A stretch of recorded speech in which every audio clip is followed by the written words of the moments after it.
Yeah. So we were very inspired by Michael's story about the Go Blue campaign. How did you become so passionate about this specific cause? I guess the easiest way to say it is I have a real problem with bullies. And the biggest, or I guess the other way, the smallest victims in our community are the children. The ones who can't protect themselves are the children. And I just have a real fundamental problem with bullies. Yeah, and we have a real problem here in Henderson County with child abuse.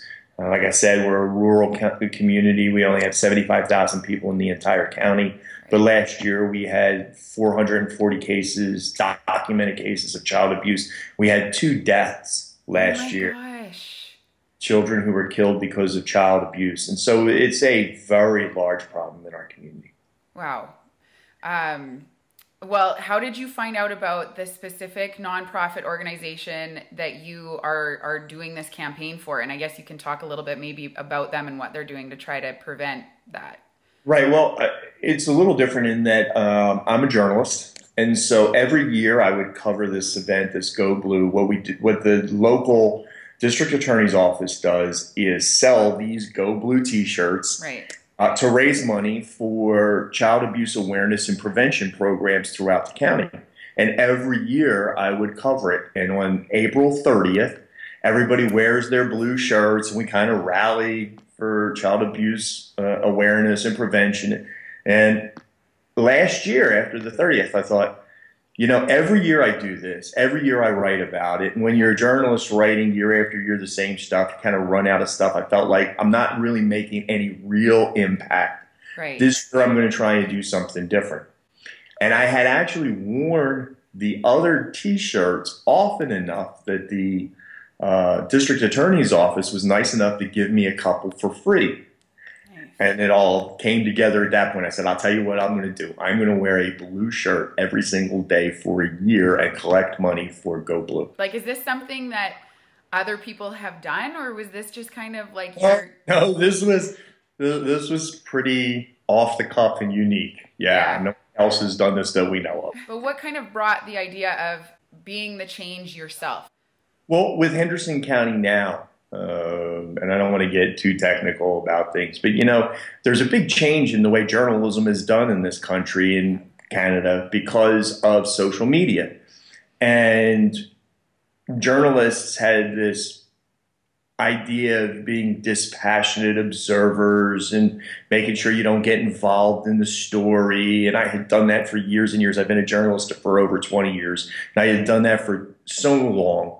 And Henderson County now is a little different in that we really try and engage the community. We try to be active in the community. And I thought I wanted to be a part of that. And Right. that's how that happened. That's so great. And so not only are you creating a huge awareness piece with this, but you're also donating money, right? Correct. I'm going to present a check for about $2,000 on Go Blue Day. We get one of those great big checks that people get. Yeah, absolutely. Well, I was just on the Henderson County Now website, and there is a spot where you can donate to this campaign yourself, right? So, I mean, we should try to push that a lot in the next 13 days. So, what has your experience been like with the organization that you're doing this for?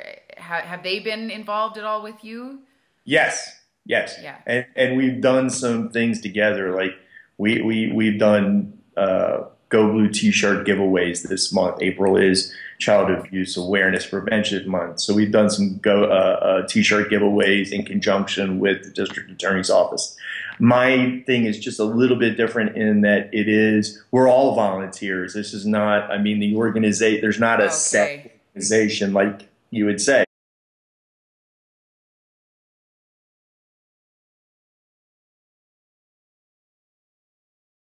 Seeing like the everyday person who is trying to still feed their family and go about their daily lives take a commitment to wear a blue shirt every day for 300 days. It's just, 330 or 40 or whatever we're at now. I mean, it blows me away. And that is what 350 today, 349, Go Blue. 350. 350, like something like that. Yeah. It's incredible. And I think ultimately that is what is driving the nonprofit mission forward, right? It is that kind of heart and drive. Well, the real hero in this entire thing is my wife, who's kept them all clean. No kidding. The problem. Shout out to Michael's wife for that, for sure, so that people can enjoy it. The question I've had all year long is, you have more than one shirt, right? I think I asked you that myself when I first met you too. Just, didn't you? Yeah. Curiosity. No, that is so true. And it's also, it's you and it's the people around you that you're affecting, and people I'm sure are supporting you to do it. So I think it's so great. What would you say to people that just find a cause that really speaks to them? How do they go about doing this in their daily life? I think you're exactly right. It has to be part of your daily life. It has to be something that you're really about. You don't have to change the world. All you have to do is change your street a little bit at a time.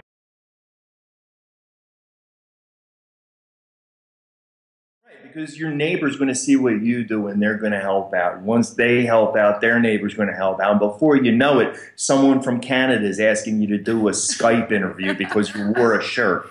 What you have done is shown that one person can make a difference, because you've impacted us big time at Fine Line.